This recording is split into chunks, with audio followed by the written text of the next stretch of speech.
ఏపీని స్వర్ణాంధ్రగా చేయడమే లక్ష్యంగా ముందుకు వెళ్తున్నామన్నారు కూటమి నేతలు. స్వచ్ఛాంధ్రలో భాగంగా ఈసారి ఈ వేస్ట్ సేకరణ రీసైక్లింగ్ థీమ్ ఎంచుకున్నామన్నారు. ఏపీలో భూదందాలు, కబ్జాలు, అక్రమాలకు చెక్ పెడతామన్నారు. కూటమి పాలనలో ప్రజల ఆస్తులకు భరోసా కల్పిస్తామన్నారు. ఇక ఏపీలో చంద్రబాబు ప్రభుత్వం ప్రజాస్వామ్యాన్ని ఖూనీ చేస్తుందన్నారు. వైసీపీ నేతలు ప్రజలిచ్చిన తీర్పును అపహాస్యం చేస్తూ కూటమి నేతలు దౌర్జన్యాలు చేస్తున్నారంటూ ఫైర్ అయ్యారు. చెత్త నుంచి సంపద సృష్టిస్తే సర్క్యులర్ ఎకానమీ సాధ్యమవుతుందన్నారు ఏపీ సీఎం చంద్రబాబు. స్వర్ణాంధ్ర సంకల్పంలో భాగంగా ప్రతి నెల 3వ శనివారం స్వచ్ఛాంధ్ర కార్యక్రమాన్ని నిర్వహిస్తున్నామన్నారు. ఈసారి ఈ వేస్ట్ సేకరణ రీసైక్లింగ్ థీమ్ ఎంచుకున్నామన్నారు. ప్రతి నెల ఒక్కో ప్రాంతానికి ఒక్కో థీమ్ ఎంచుకొని కార్యక్రమం చేపడతామన్నారు బాబు.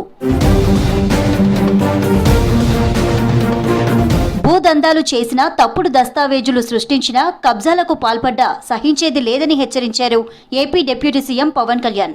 ప్రజల ఆస్తులకు కూటమి పాలనలో భరోసా కల్పించేలా చర్యలు తీసుకుంటున్నామన్నారు. గత పాలకులు ప్రజల ఆస్తులను వివాదాల్లోకి నెట్టి కబ్జాలు చేసేలా చట్టాలు చేశారని ఆరోపించారు. భూ కబ్జాలు, అక్రమాలపై తన కార్యాలయానికి వచ్చిన ఫిర్యాదులపై అధికారులతో టెలికాన్ఫరెన్స్ ద్వారా సమీక్షించారు పవన్. వైసీపీ హయాంలో గోవుల గడ్డిని కూడా తినేశారని ఆగ్రహం వ్యక్తం చేశారు టీటీడీ చైర్మన్ బీఆర్ నాయుడు. గోశాలలోని గోవులను ఒంగోలుకు తరలించి కమిషన్లకు అమ్మేశారని ఆరోపించారు. తిరుపతిలోని గో సంరక్షణశాలను సందర్శించారు చైర్మన్. గోశాల మాజీ డైరెక్టర్ హరినాథరెడ్డి అక్రమాలు అన్నీ ఇన్ని కావన్నారు. ఆయన భాగోతం బయటపడుతుందని రికార్డులు ఎత్తుకెళ్లారని విమర్శించారు. ఆయన కొన్ని నిజాలు చెప్తా ఉంటే మాకే ఆశ్చర్యానికి గురి చేస్తుంది. ఇన్ని అవకతవకలు జరిగాయా అని. వాళ్ళు గోవులకు గడ్డి పెట్టలేదు గత 5 ఏళ్లలో. వీళ్ళు తినేసారు ఆ గడ్డిని.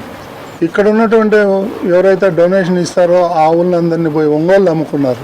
గత 5 ఏళ్లలో టీటీడీ నిధులు ఎట్లా స్వాహా చేశారో ఆ పాయింట్ కూడా ఇంక్లూడ్ చేసి బిల్ వేయండి, మేము సహకరిస్తాం. ఆ హరినాథ్ రెడ్డి అనేటువంటి పరమ రాక్షసుడు వాడు.